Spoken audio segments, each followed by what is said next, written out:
en el tiempo del diluvio, tenemos entonces que lo primero que Dios hace es visitar al mundo antediluviano. Y estábamos diciendo que en la Biblia Dios no visita al mundo antediluviano en el capítulo 6, sino en el capítulo 5, versículo 21. De Génesis. Sí. Vamos a leer entonces Génesis capítulo 5, versículo 21. Escrito está, y dice en Apocalipsis, en Génesis capítulo 5, versículo 21. Y vivió Enoc 65 años y engendró a Matusalén.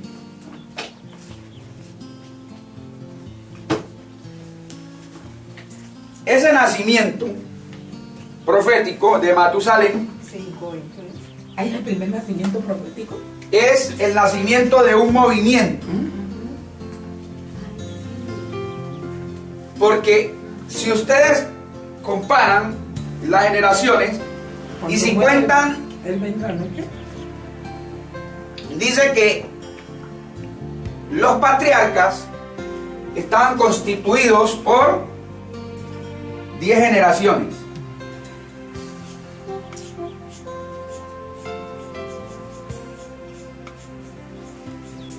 Enoc era el séptimo desde Adán.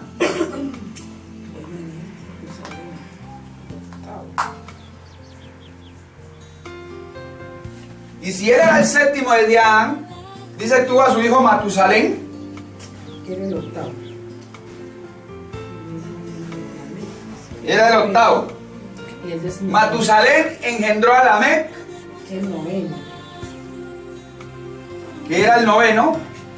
Y Lamec engendró a Noé, Era el décimo.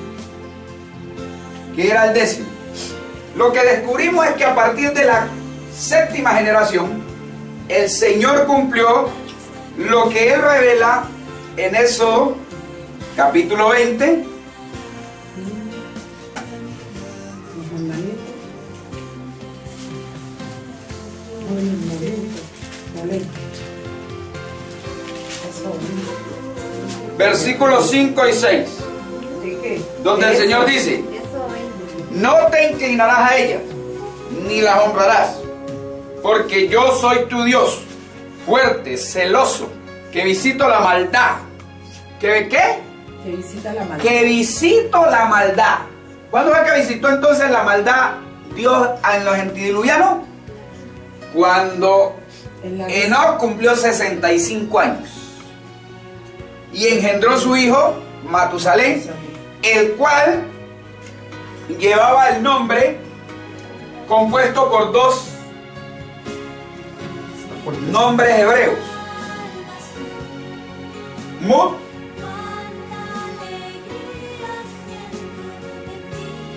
y Salén. Musalá. ¿Qué significa? Muerte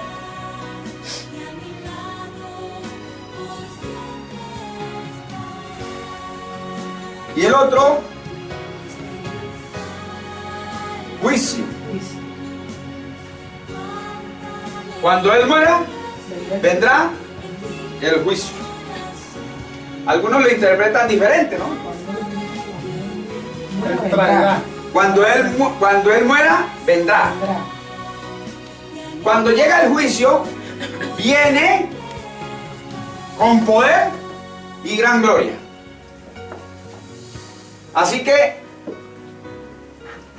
Matusalén es el que da el tiempo profético. Su edad es el tiempo determinado.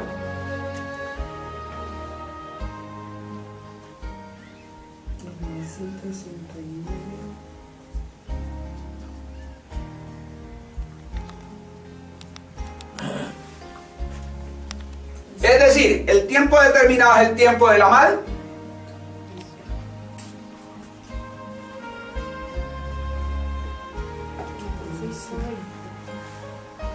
¿Qué es lo que dice el Señor? que visito la maldad de los padres sobre los hijos hasta la tercera y cuarta generación de los que me aborrecen. En otras palabras, podríamos decir de los que me desobedecen, de los que se rebelan contra mí, de los que no me aman. Y dice, y hago misericordia a millares, a los que me aman y guardan mis mandamientos. Así que el versículo 6 nos dice que primero viene la maldición. Y una vez viene la maldición, entonces el Señor visita con juicio a su pueblo y hace una separación. Los que le aborrecen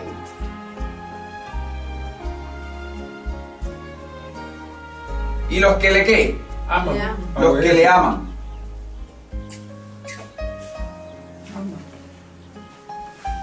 A los dos, Ama.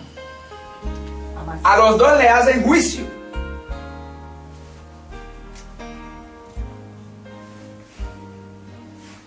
Y en eso hay dispersión Y unión. y reunión.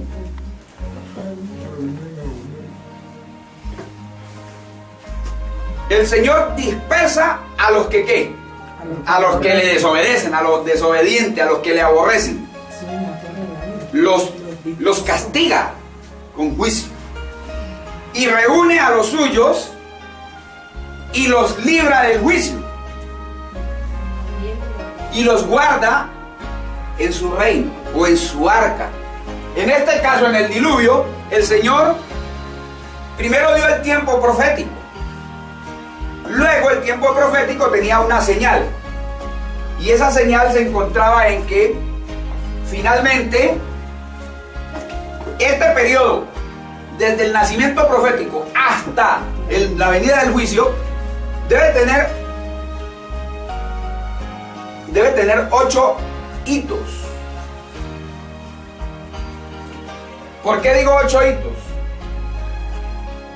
1, 2, 3, 4,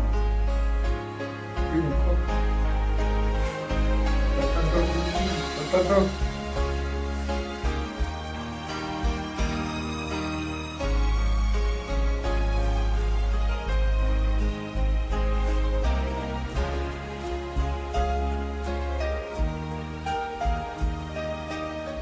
ahí era así.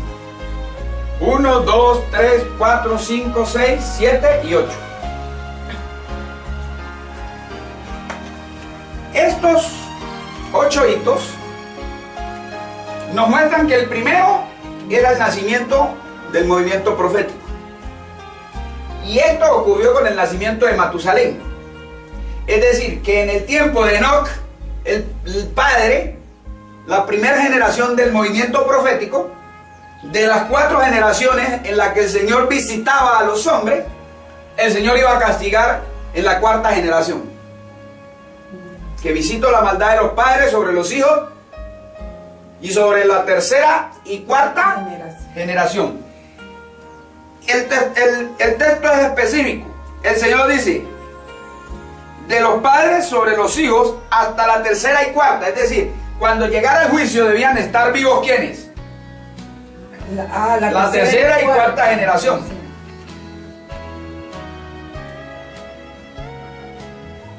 Siempre los que están presentes son los padres y los hijos, pero son de la 3ª y 4ª generación.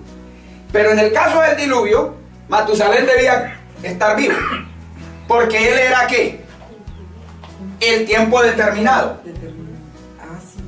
Por eso dice que Lamec murió, investiguen, ¿cuántos años antes que Lamec? 5 años. Pero cuando Lamec murió, pasado el tiempo, murió Matusalén, y entonces Noé fue el que participó en el juicio junto con sus hijos, es decir, la quinta generación.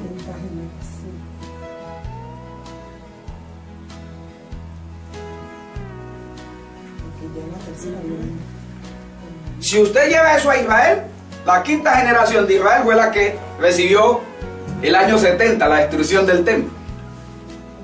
Fueron los que se comieron a los hijos. Las madres se comían a los hijos y los padres se comían a los hijos escondidos por causa del hambre. Los que se comían eran parte de ¿qué? De la quinta generación. En el segundo punto encontramos que aquí fue la muerte. ¿De quién? De Matusalén. De Matusalén.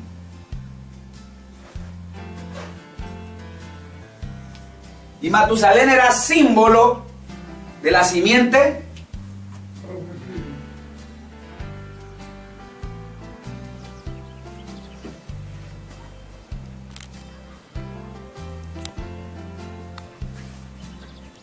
¿de quién? De la mujer.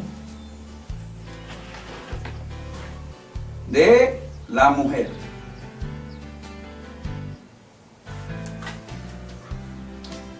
El segundo punto, el tercer punto, es que siempre que se cumple el periodo determinado, el Señor prueba a su pueblo. Pero antes de probarlo, primero les da un mensaje. Y eso en el diluvio está pronosticado, porque el día que muere Matusalén, Noé comienza a clamar. Le da el mensaje a Noé, ¿no? Para que se voltee al antidiluviano. Así que viene el clamor y es nuevamente darle un mensaje a la generación que está por participar de ¿qué? Del juicio. Luego entonces aparece la primera prueba. Y esa prueba, El arca, ¿no?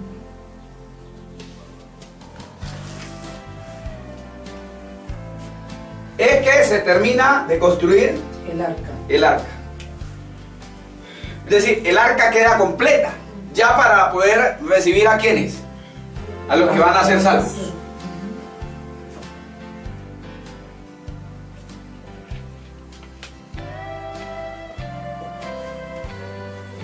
La segunda prueba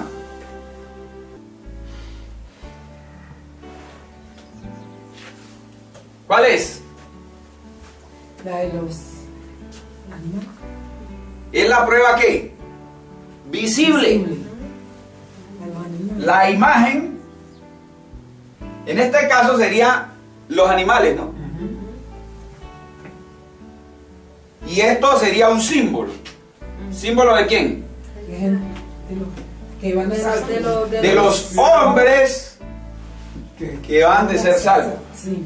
Así que en esta prueba está la imagen de la bestia.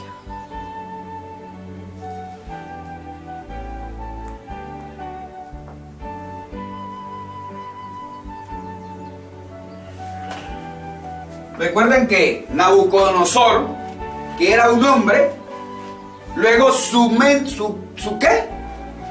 Dice, su mente fue cambiada en corazón De animal. de animal, De bestia, sí. de bestia, y fue con los animales por 7 tiempos y comió ¿qué? Hierba. Todas las hierbas del campo.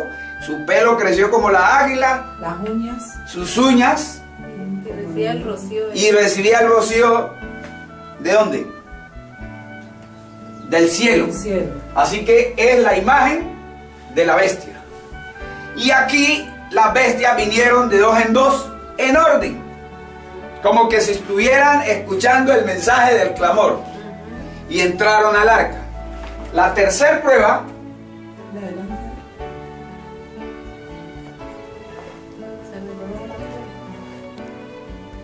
es el descenso. El descenso del ángel, sí, porque mira, falta uno. Ahí sí ya No puede dar comencé mucho a- la espalda porque la gente no ve lo No, ve después. En la tercera prueba, el descenso del ángel muestra que la lluvia ha comenzado a caer, aunque todavía no han visto caer del cielo agua. Y aquí entonces se da, luego del descenso del ángel, entonces se da el último pregón.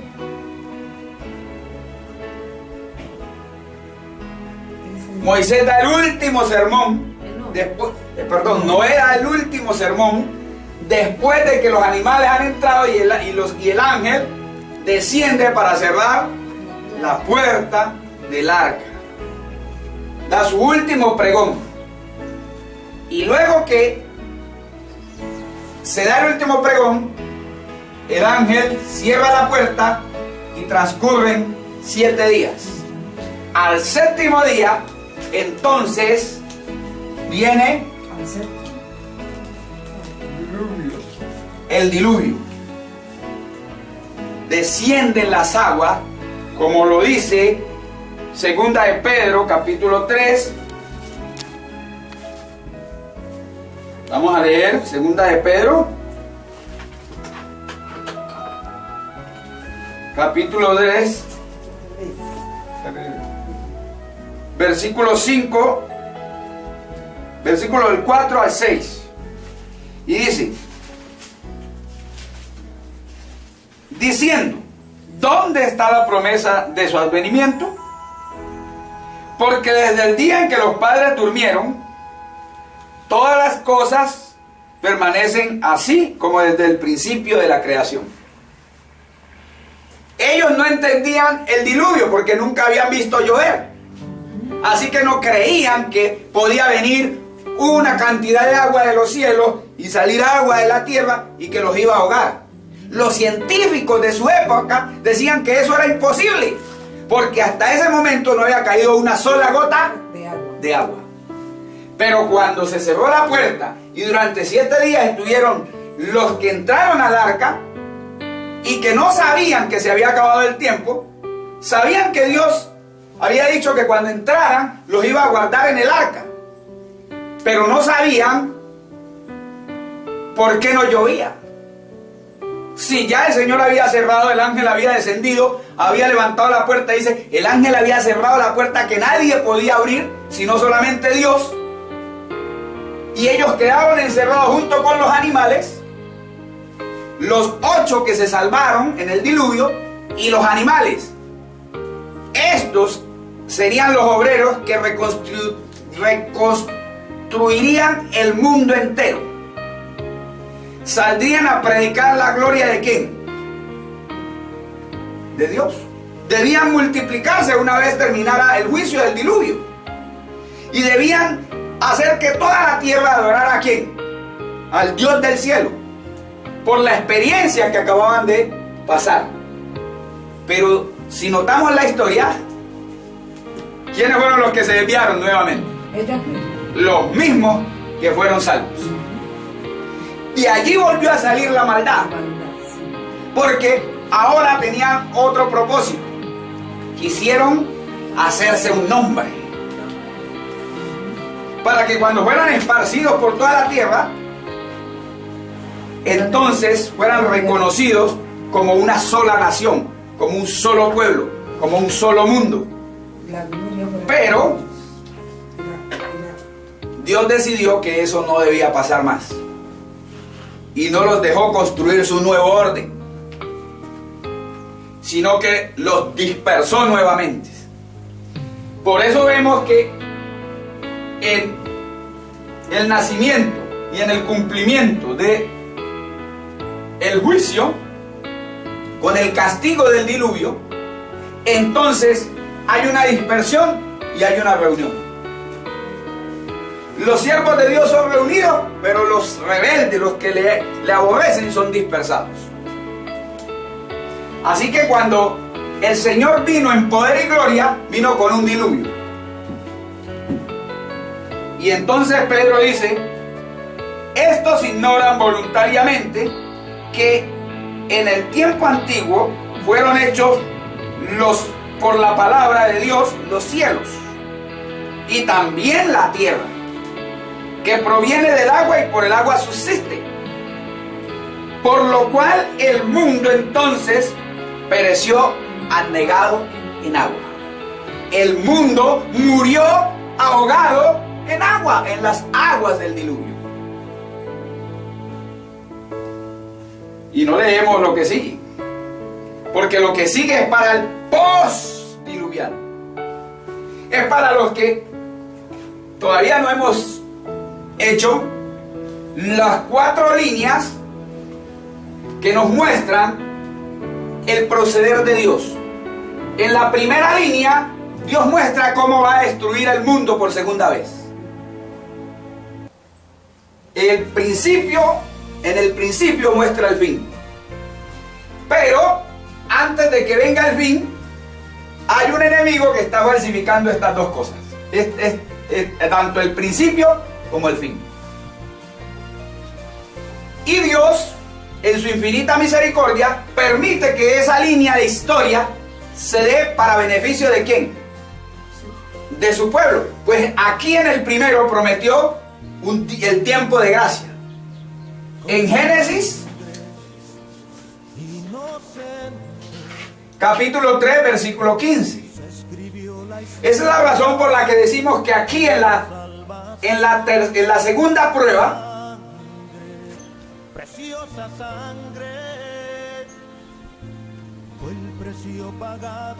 ya ¿qué es lo que sucede? Se da una imagen. En la primera prueba, prueba a sus hijos.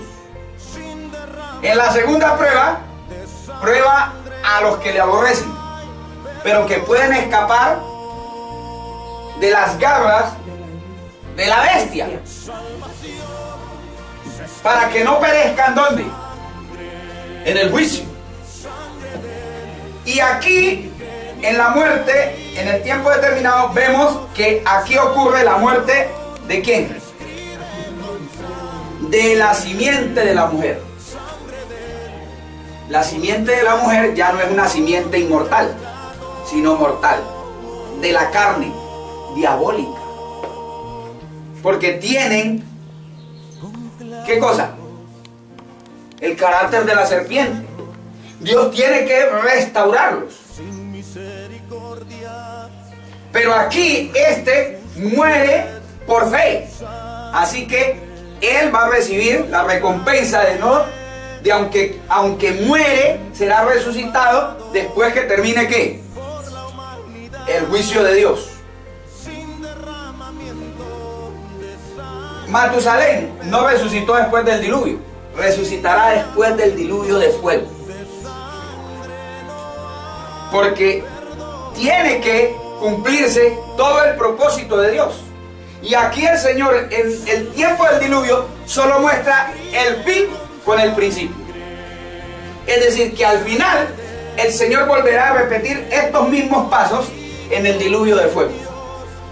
Y lo vamos a ver, porque todo concuerda tal como Dios lo ha revelado en su palabra. Y yo sé que aquí presentamos un problema con los tiempos.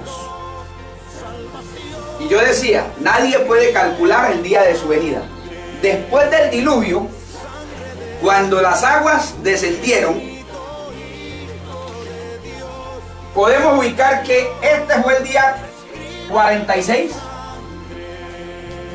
del año 600 de Noé. Es decir, fue el 17, diciéndolo en nuestros términos, ¿de qué? Acá diríamos de febrero. Pero en el calendario judío diríamos de qué. No es Abib. ¿Cuál es el que le sigue a Abib? Mayo. El de mayo. ¿Cuál es? ¿Cómo se llama? En hebreo. No. Nisan es abril. O Abib. Abib. El segundo mes. Pero ¿cómo se llama entonces el cuarto mes? El segundo mes. Bueno, el cuarto mes de nosotros y el quinto mes de nosotros y el cuarto de los judíos. Sí, el cuarto de los judíos. ¿Cómo se llama? Adar. Adar es el último. ¿Cómo se llama el cuarto mes? El quinto mes y el segundo.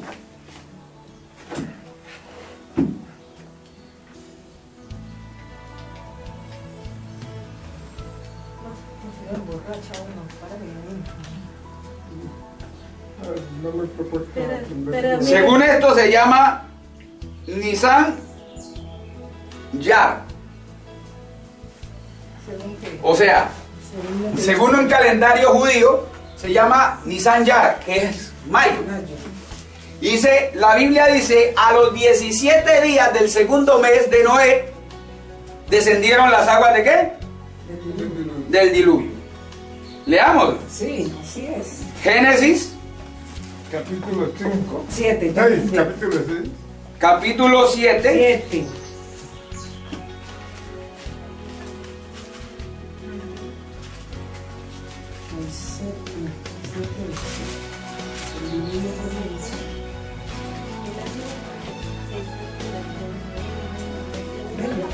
a los 17 días del mes. ¿Qué versículo? Versículo 11. Versículo 11. En el versículo 11 entonces dice, el año 600 de la vida de Noé, en el mes segundo, a los 17 días del mes, aquel día fueron rotas todas las fuentes del grande abismo y las cataratas de los cielos fueron abiertas. Así que en el segundo mes del mes de los judíos, que es mayo, en nuestro calendario, a los 17 días del mes, ¿qué pasó? Las cataratas del cielo fueron abiertas y las grandes fuentes del abismo. Y vino agua por todos los costados y el diluvio se los llevó a todos. Solo pudieron quedar vivos los que estaban dentro de ¿qué? Del arca. Del arca. Tanto hombres como animales. Así que los salvos estaban compuestos por dos ¿qué? Por dos clases de vida. La vida del hombre y la vida de los animales. Y esto representaba al pueblo de Dios, los hijos, o la simiente de la mujer y la simiente de ¿qué? De la serpiente. De la serpiente, pero rescatados, ¿no? Rescatados. Los rescatados de la serpiente. Por eso los 144,000 es formado por dos grupos. Por el remanente de la... ¿De qué? De la mujer y Los rescatados. los rescatados ¿de De qué? la simiente de la serpiente. De la simiente de la serpiente. Para formar a los obreros que deben iluminar al mundo ¿con qué? Con su gloria. Con la gloria de Dios. Sí. ¿Que debe ser qué? Su gloria. Cristo lo que está esperando es que su pueblo reproduzca su carácter, su gloria, su nombre, porque su nombre, dice, es glorioso y lleno de ¿qué? De poder. Hay poder y gloria en su venida, pero no viene en majestad, no viene en un trono, no viene a recibir ningún reino, solo está recogiendo a su iglesia, a su simiente, a sus obreros, a los que conforman su reino, para llevarlos al trono y que se sienten junto con él a juzgar a los que ¿qué? A los que quedaron fuera del arca y perecieron ¿dónde? En el juicio del diluvio. Lo mismo ocurrirá al final. Este es el comienzo del gran periodo que les mencionaba en la primera parte. 6,000 años y luego 1,000 años.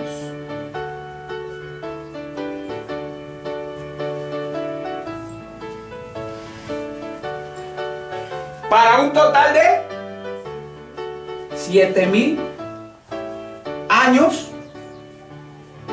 de pecado. Ahora ustedes dirán, no, pero es que el pecado acabó en el 6,000. Vuelvan otra vez a estudiar Apocalipsis capítulo 20,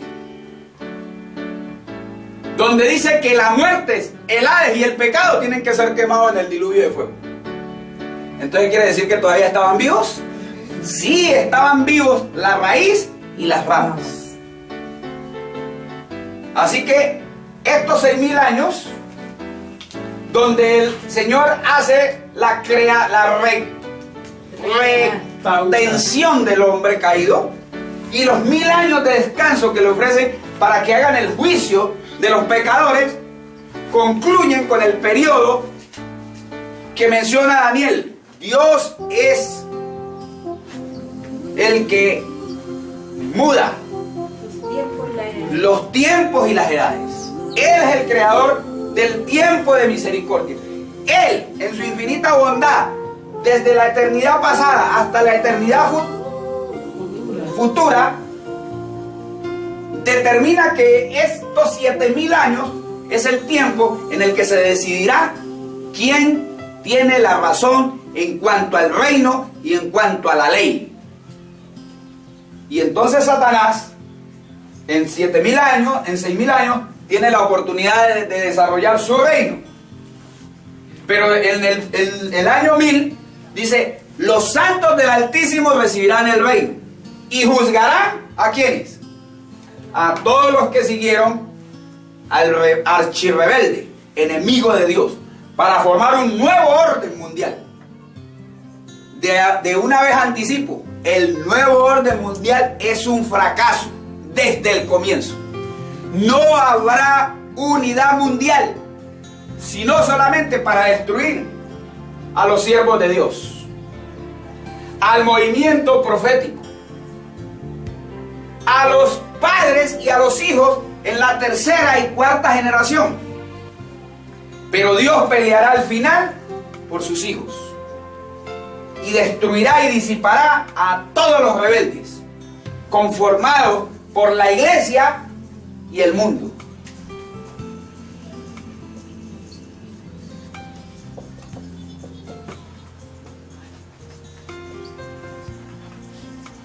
Pues todos ellos están en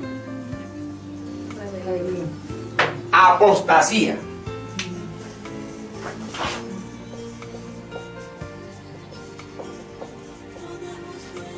Esta es la razón por la que he querido dejar esto en las imágenes. Para aquellos que quieran repetirla, que quieran comprobar, que quieran ir a la Escritura, deben convencerse de 4 cosas. Primero, debemos obligarnos a admitir que la Biblia es la revelación de Dios. Es la primera cosa que debemos hacer. La Biblia es la revelación ¿de qué?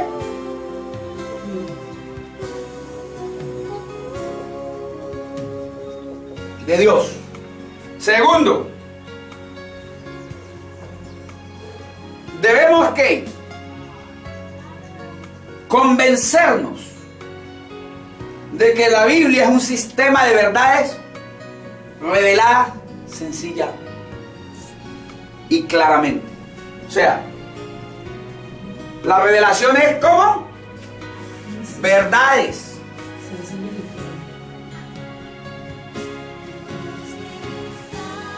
sencillas y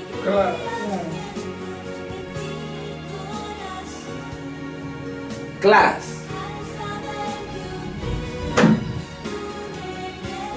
Tercero,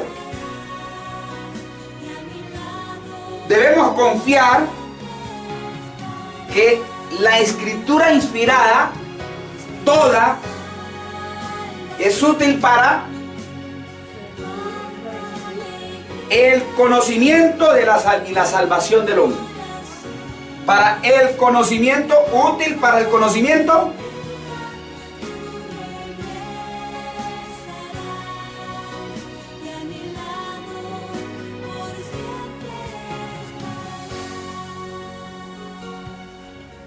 y salvación del hombre.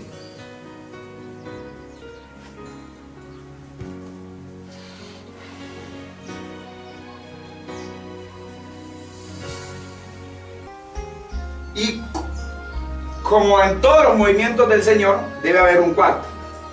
Como cuarta medida, debemos aprender a examinar y a rechazar todo lo que no esté fundado. ¿En dónde?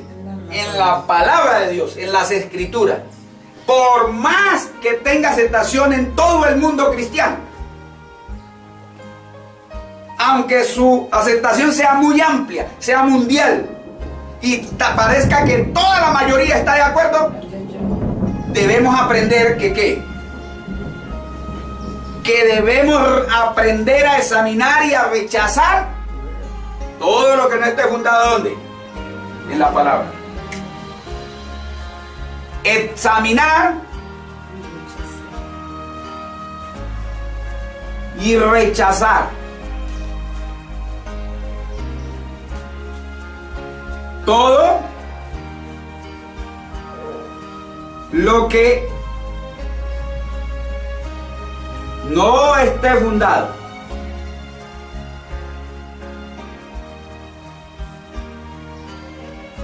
En la palabra. en la palabra.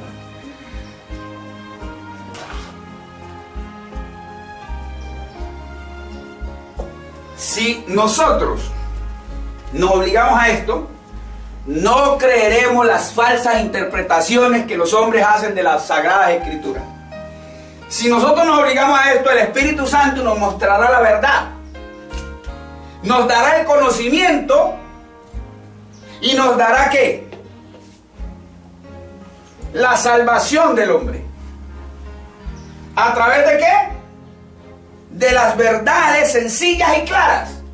Nadie que examina la Escritura y rechaza lo que no esté fundado en ella, se perderá. El Señor lo ha dicho. Si los hombres antediluvianos hubieran creído el clamor de Noé, habrían sido salvos en el arca. Pero solo 8 de todos los millones de hombres que existían fueron salvos. La gente dice, no, había muy poca gente. Miren, Adán murió poco antes de que muriera Lamec. Porque hay un texto que dice que Adán vivió 930 años. ¿Sí o no? Eso está en Génesis capítulo 5, versículo ¿qué?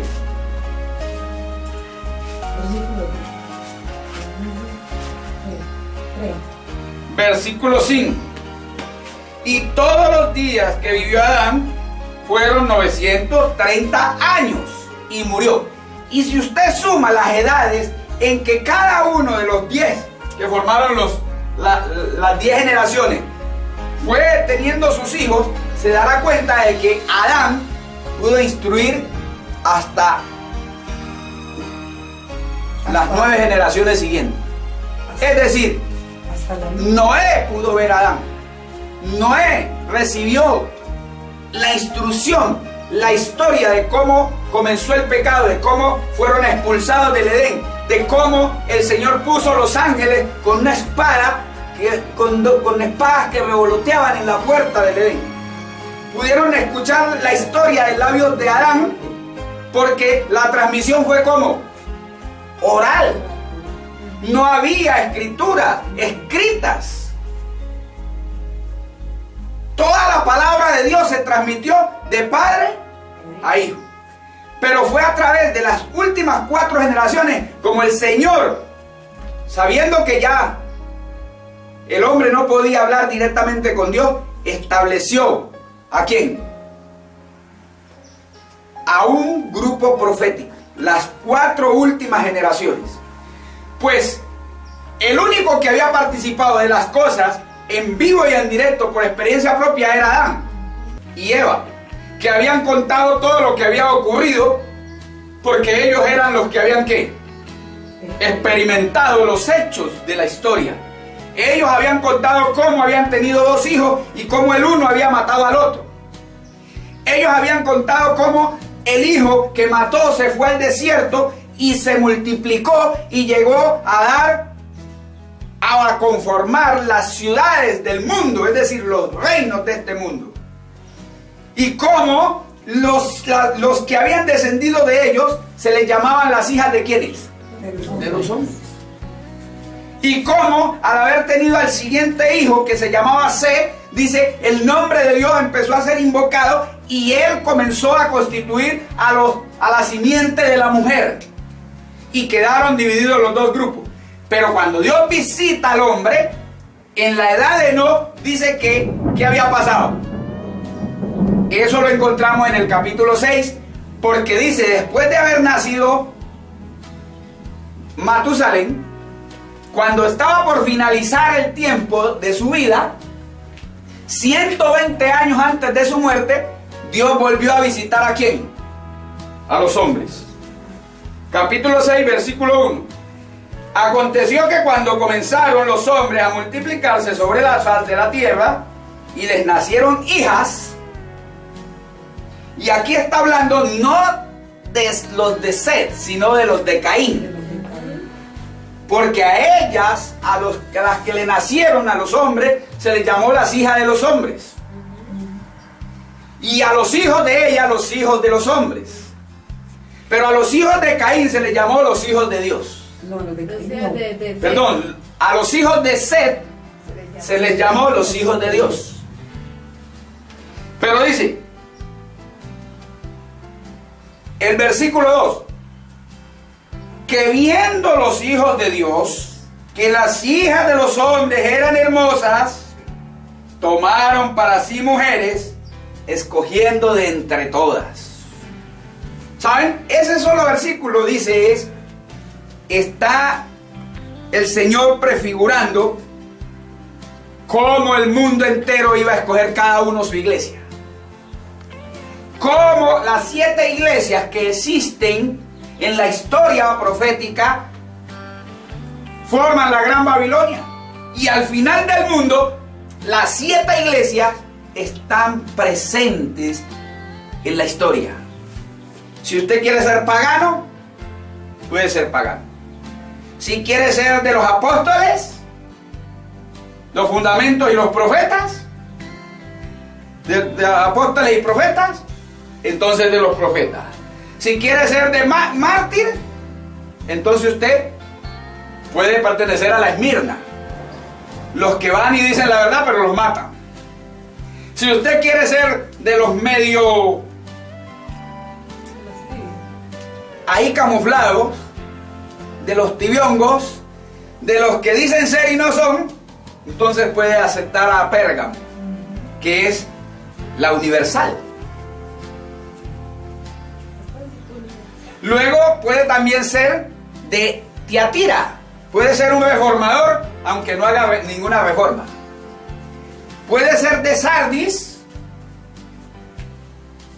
que son los hijos de los reformadores, pero ya apartados ¿de qué? De la verdad de la reforma. Y finalmente puede ser de Filadelfia. ¿Cuántos pueden ser de Filadelfia? Ya no hay Filadelfia. Para ser de Filadelfia usted tiene que ser un fiel. Tiene que cumplir con todas las condiciones. Así que Filadelfia significa que los que fueron fieles solo podrán ser fieles en el último movimiento. Cuando no hay engaño en su boca, no se contaminaron con las mujeres, siguen al Cordero por donde quiera que van. ¿Y qué más? ¿Qué más tienen los de Filadelfia? No son del juicio, no son juzgados. No entran en el juicio, no van a recibir el juicio. Han sido ¿qué? Exonerados del juicio. Pero la Odisea es una iglesia tibia. Es una iglesia tibia que es vomitada. Es la última gran apostasía de los hijos de Dios. Y entonces, en esa iglesia, la Odisea, es cuando Dios visita al pueblo de Dios y toma sus 4 últimas generaciones. La primera, la segunda, han muerto. Y nos encontramos con la tercera y la cuarta generación, de la cual yo soy de la tercera generación. Creo que aquí entre los presentes y los que escuchan hay gente de la cuarta generación. Y por eso al final de la escritura dice Cristo que Elías vendrá y cuando venga a volver el corazón de los padres hacia los hijos y el corazón de los hijos hacia los padres. Porque todos tendrán que volver a la lluvia tardía. Y la lluvia tardía lo que nos muestra es el fin desde el principio. Tenemos que volver a los padres que son los antidiluvianos, las 10 generaciones, y que ellos tuvieron su movimiento profético que se llamó, ¿cómo se llamó? El movimiento profético del diluvio. Las últimas 4 generaciones estuvieron en el juicio.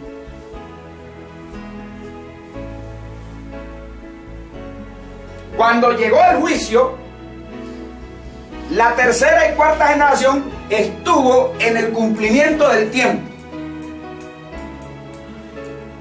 Y finalmente los que recibieron el juicio fue la cuarta y la quinta generación. Pero a quienes juzgaron fue a la tercera y cuarta. Y llegó el fin del tiempo. Y Cristo, el ángel de Jehová, vino con poder y gran gloria.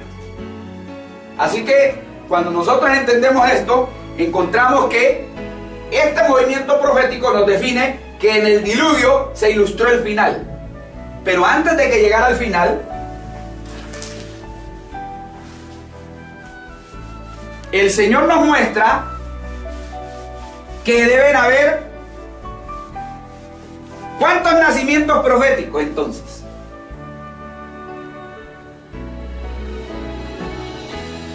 ¿Cuántos movimientos proféticos deben nacer ahí? 4 también. Hay un patrón, siempre es 3 y 1. Así que debe haber un segundo patrón, un tercer patrón y un cuarto patrón.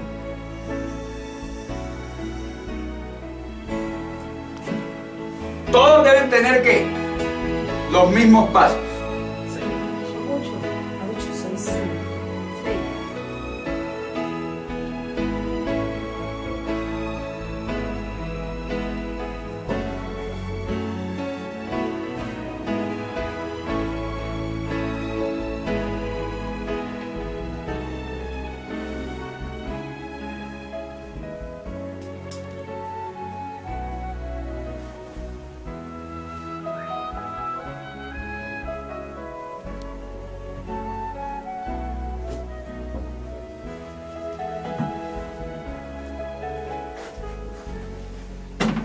En el segundo patrón encontramos que hay un nacimiento.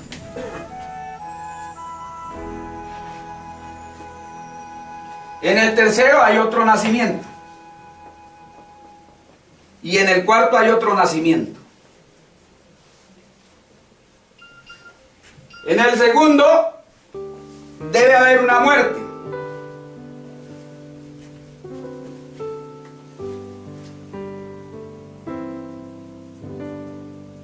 En el tercero debe haber una muerte.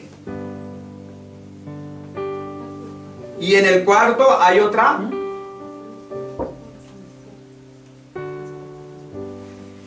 En el segundo debe haber un clamor.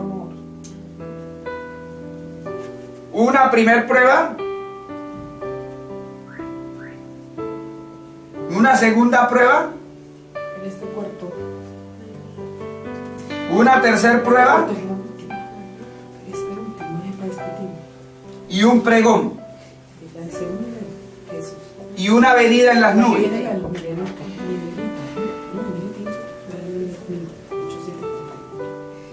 Que haber un nacimiento, que es un movimiento. Luego sigue un clamor. Sí. Un clamor. Primera prueba. Segunda prueba.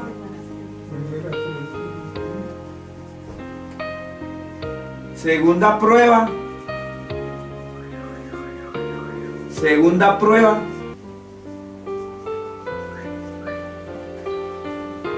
Tercera prueba.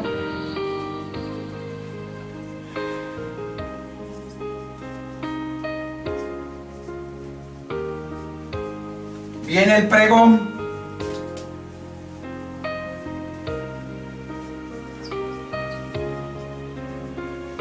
Y viene la venida.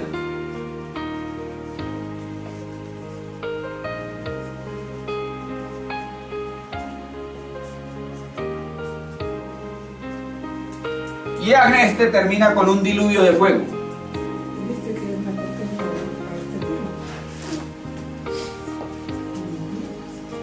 de Acá era un diluvio de agua.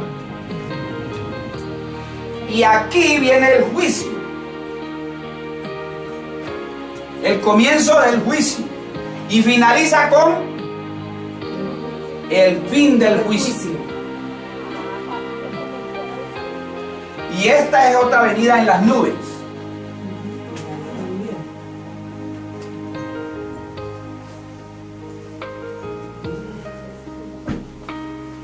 Entonces, cuando usted ve estos 4 patrones, puede estar seguro que el cuarto es el nuestro.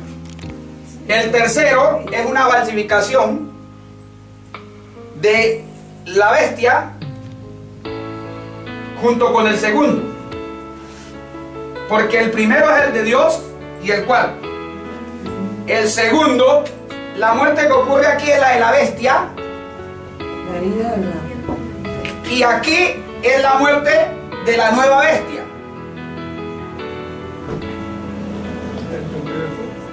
Pues sí, vamos a... O sea, del hijo de perdición.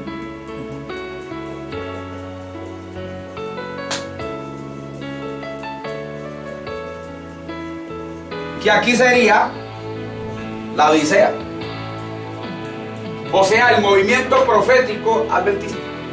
Minuto. Despedida. Después vamos a ver claramente y podemos explicar con fechas, con los textos, cada una de estas pruebas, cada uno de estos pasos. Es mi deseo y mi oración que profundicemos. Vayamos a los padres y luego vayamos a los hijos y volvamos el corazón de los padres a los hijos y de los hijos a los padres. Es mi deseo y mi oración en este día. Dios les bendiga.